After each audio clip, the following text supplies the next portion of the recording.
A paz do Senhor, amados e queridos irmãos, tudo bem? Eu sou o pastor Valmir Ribeiro e trago a nossa oitava lição dos nossos jovens falando sobre a singularidade de Israel nos últimos dias. Quando nós olhamos para a Bíblia Sagrada, é fato e nós sabemos que Deus sempre teve, desde que ele formou a nação, desde que ele separa um povo, desde que ele separa Abraão, ele faz promessas. Israel então passa a ser a menina dos olhos de Deus. Deus tem um zelo, Deus tem um cuidado, Deus tem um carinho muito especial por Israel. E tudo o que acontece no mundo, muitas coisas estão relacionadas com Israel e com as profecias das últimas coisas. E no caso dos últimos acontecimentos que nós teremos pós arrebatamento da igreja, está voltado para Israel. Então nós vamos ver isso aí. Hoje falaremos então sobre a singularidade de Israel nos últimos dias. O nosso texto do dia diz assim: promessa de Deus feita a Abrão: e abençoarei os que te abençoarem e amaldiçoarei os que te amaldiçoarem, e em ti serão benditas todas as famílias da terra. Gênesis capítulo 12, versículo 3. Nós sabemos pela palavra do Senhor que isto foi possível quando o nosso Senhor Jesus encarna na terra. Ele vem, encarna e através dele, através do seu sacrifício na cruz do Calvário, tornou-se possível o homem ou as famílias da terra serem nele abençoadas. Então esta promessa, esta profecia se cumpriu e se cumpre a cada dia quando uma família da terra recebe ao Senhor Jesus como seu Salvador pessoal. A síntese do texto diz: Israel é a menina dos olhos de Deus, para quem foram feitas promessas inefáveis. Deus ainda tem um plano com o seu povo. O que Deus estabeleceu que vai acontecer com Israel, vai acontecer e não tem como voltar atrás. Deus determinou, como diz uma canção, está determinado. Deus não vai voltar atrás. Então as promessas que ele fez e os juízos também que ele tem contra Israel vai acontecer. Objetivos da lição: mostrar o plano divino para Israel, explicar o juízo e a redenção para Israel, compreender por que devemos orar por Israel. Por que devemos orar? O texto bíblico está em Salmos 89, dos números 29 a 34, que diz assim: e conservarei para sempre a tua descendência e o seu trono como os dias do céu. Se os seus filhos deixarem a minha lei e não andarem nos meus juízos, se profanarem os meus preceitos e não guardarem os meus mandamentos, então visitarei com vara a sua transgressão e a sua iniquidade com açoites, mas não retirarei totalmente dele a minha benignidade, nem faltarei a minha fidelidade. Não quebrarei o meu concerto, não alterarei o que saiu dos meus lábios. Ou seja, Deus está dizendo o seguinte: o que eu determinei pode até não acontecer na sua totalidade de bênção, porque abandonaram os meus concertos e os meus caminhos. Porém, não tirarei completamente a promessa que fiz para eles. A introdução diz: Deus escolheu os israelitas com um propósito. Em todo o Antigo Testamento podemos ver a trajetória desse povo que desde os primórdios prosperara abundantemente, mas que também sofre perseguição e tentativas de extermínio. A maior tentativa de extermínio que o povo de Israel teve foi a guerra comandada por Hitler, quando milhões de judeus foram brutalmente assassinados. Porém, com tudo isso, uma nação que ressurge em maio de 1948 é essa potência toda que nós vemos aí. Por quê? Não é porque eles são bons, é porque a promessa de Deus é sobre a vida deles. O plano divino para Israel diz assim: um povo escolhido. Deus escolheu, chamou Abrão, e até então era Abrão e não Abraão, e ordenou que ele saísse da sua terra, do meio da sua parentela, para uma terra que ele lhe mostraria. Posteriormente, o Senhor fez uma promessa ao patriarca: e far-te-ei uma grande nação, e abençoar-te-ei, e engrandecerei o teu nome, tu serás uma bênção. Algum tempo depois, a descendência de Abraão cresceu e formou o povo hebreu. Isso vai acontecer. Eles, depois de Abraão, vai peregrinar, Isaac vai peregrinar, Jacó, Israel, vai peregrinar, até que eles entram no Egito, e no Egito eles vão multiplicar. E ali, então, Deus prepara para que uma nação do povo hebreu saia do Egito já com um pensamento formado. Mas nós vamos ver que no decorrer da história, muitas coisas vão acontecer. Deus, porém, fala com Abraão e ele vai dizer: tu, porém, anda na minha presença e ser perfeito. Deus quer trabalhar e ele trabalha, mas ele quer de nós alguma coisa também. Ao longo da história bíblica, podemos observar que Deus manteve-se fiel à sua aliança com Israel. Além disso, o fato dos judeus permanecerem presentes no cenário geopolítico ainda hoje demonstra toda a prova que se trata de um povo distinto, ou seja, um povo diferenciado. Senão, as nações já teriam exterminado Israel, porque Israel é visto como um estorvo, como a igreja também é vista como um estorvo na terra. Porém, Deus, ele está no controle de todas as coisas. Então, Israel hoje ocupa uma posição privilegiada na geopolítica mundial. Israel tem coisas fantásticas, né? Desde na medicina, na questão de mídias sociais, enfim, de avanço tecnológico, Israel é top. Por quê? Porque a bênção do Senhor está sobre eles, ainda que eles não reconheçam o senhorio de nosso Senhor Jesus Cristo. Um povo com propósito. Após chamar Abraão e prometer fazer dele uma grande nação, Deus estabeleceu um propósito: e abençoarei os que te abençoarem, e amaldiçoarei os que te amaldiçoarem, e em ti serão benditas todas as famílias da terra. A ideia que temos é o quê? Que todos aqueles que abençoam Israel são abençoados.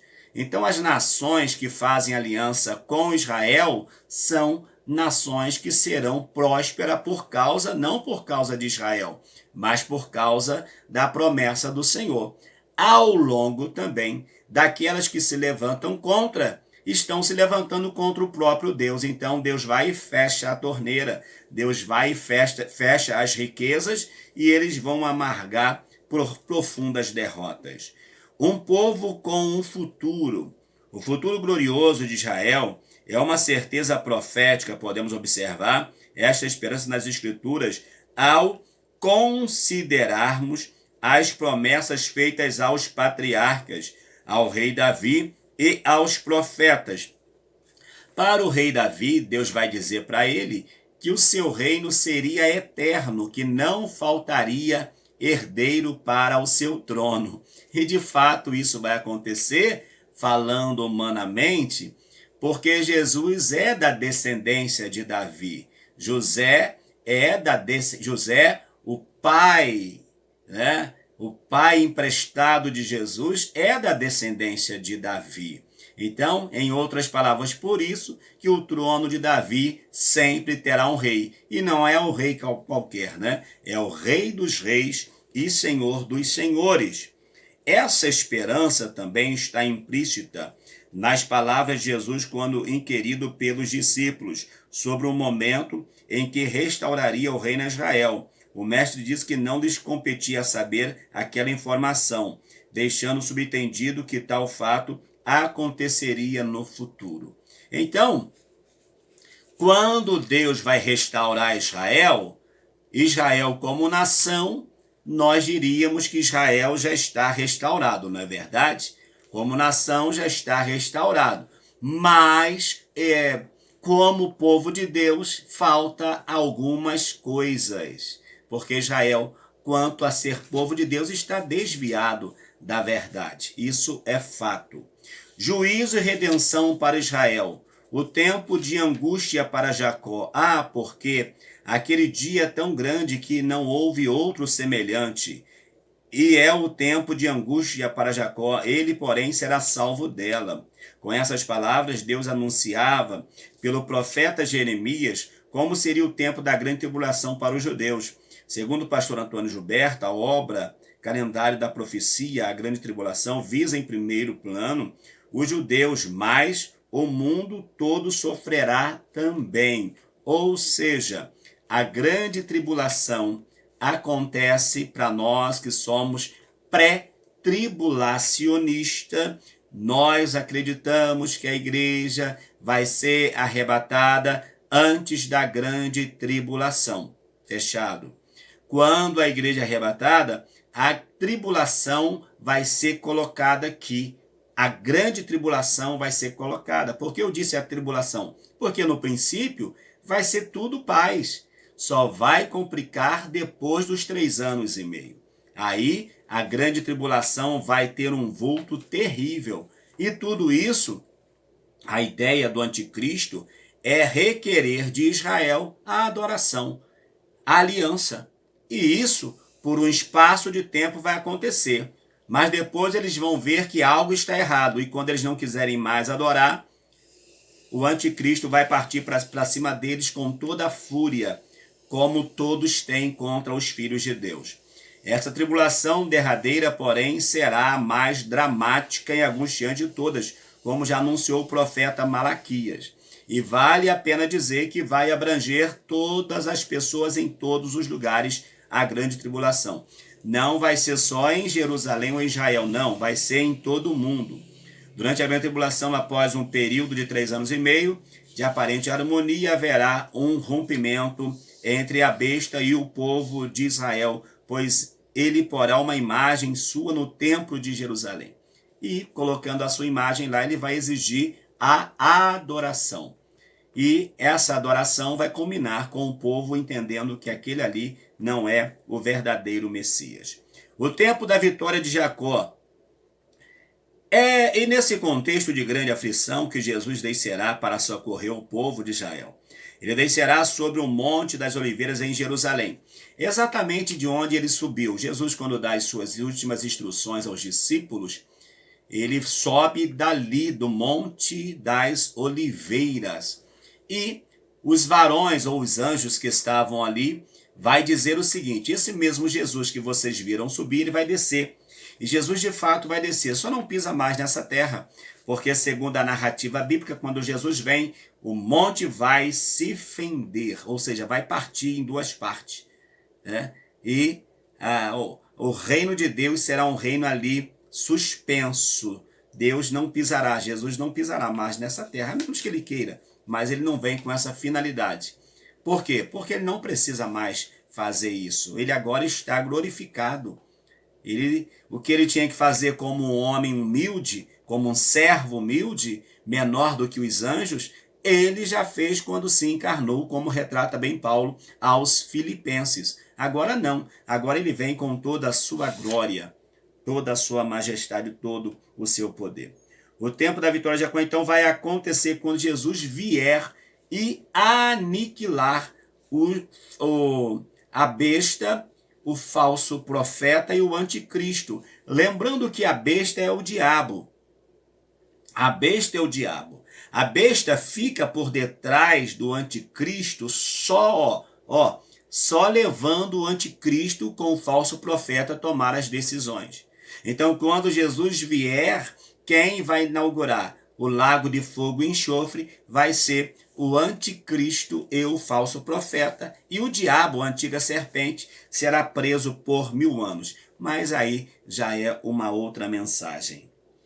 Então vai acontecer, contudo, haverá um tempo de glória e restauração para Jerusalém. Isaías profetizou dizendo que a cidade de Davi será um centro de adoração para as nações. No milênio, ela será a sede do governo do Messias sobre as nações, o qual trará paz sobre todo o mundo. Então, de Jerusalém sairá a palavra de paz, sairá a palavra que vai abençoar todas as nações. Isso durante o milênio. Porque hoje, hoje Jerusalém não tem nem o seu templo erguido, mas tudo isso vai acontecer. O tempo de glorificação de Jacó.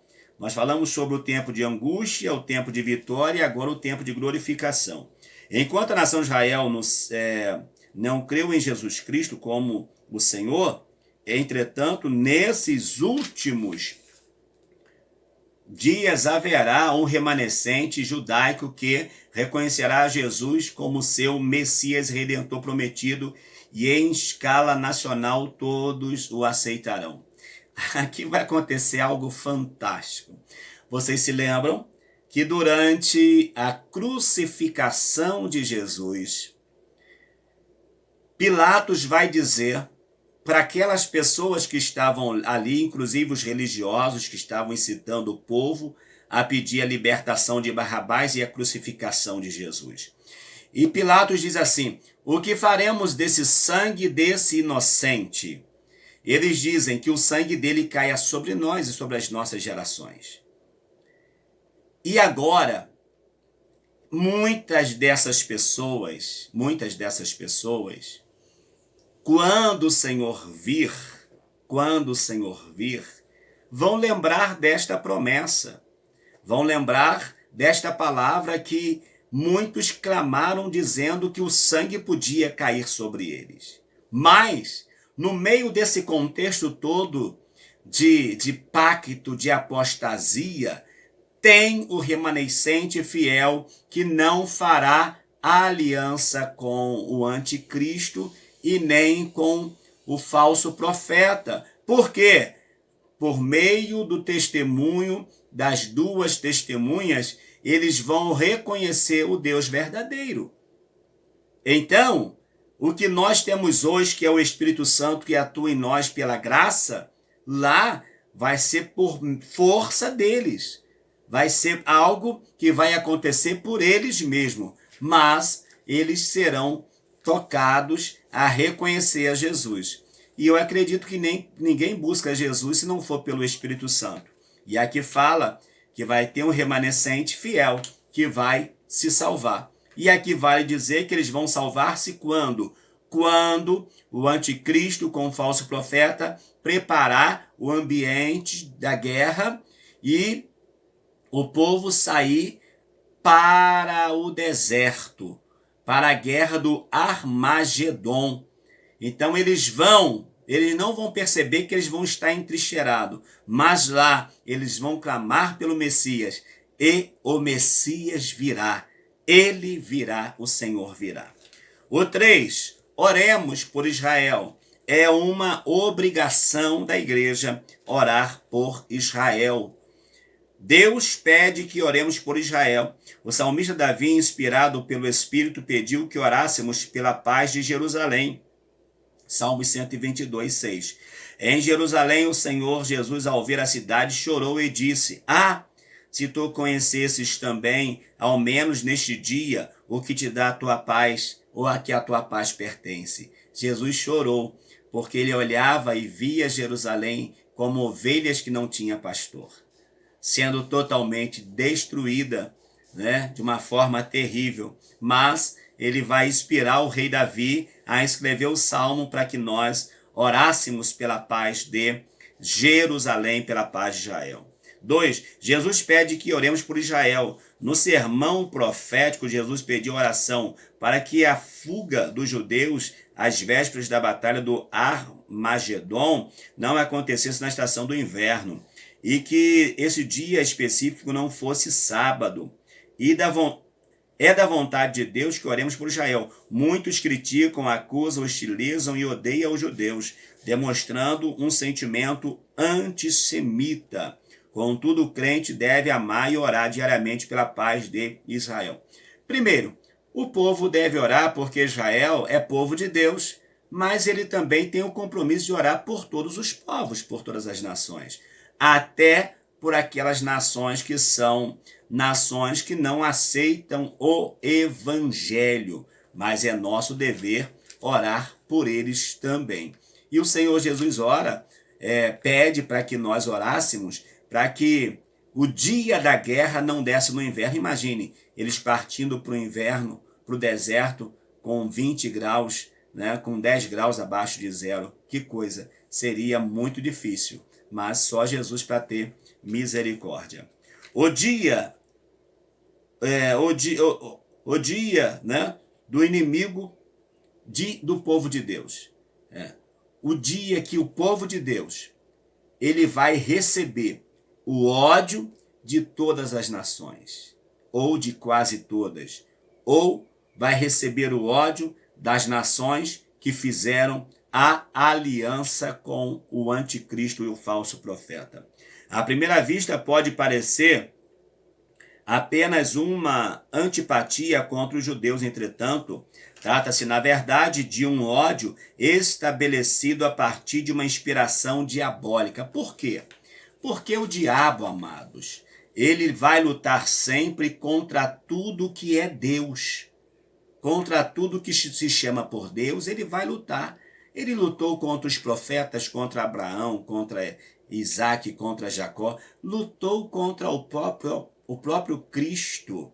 Não vai lutar contra o seu povo? Vai. Não vai lutar contra a igreja? Vai também. Mas não é motivo para nós esmorecermos a nossa fé.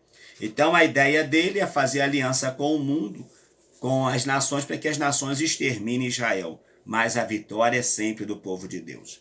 Concluindo, Israel é um povo escolhido por Deus. Os descendentes de Abraão receberam as promessas do Senhor e um grande propósito, como vimos nesta lição.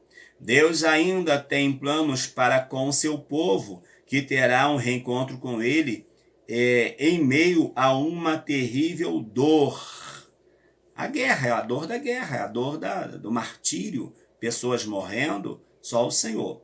O Altíssimo completará a sua obra com o povo de Israel, restaurando isso no final de tudo.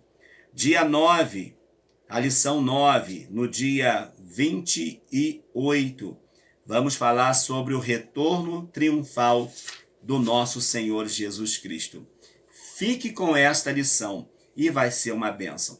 E eu lhe convido também a assistir as nossas demais lições também, que está aí no nosso canal, e você vai ser grandemente edificado pela presença do Senhor Jesus. Se não se inscreveu no canal, se inscreva, dê o seu joinha e acione o sininho das notificações, tá bom? Deus abençoe. Amém.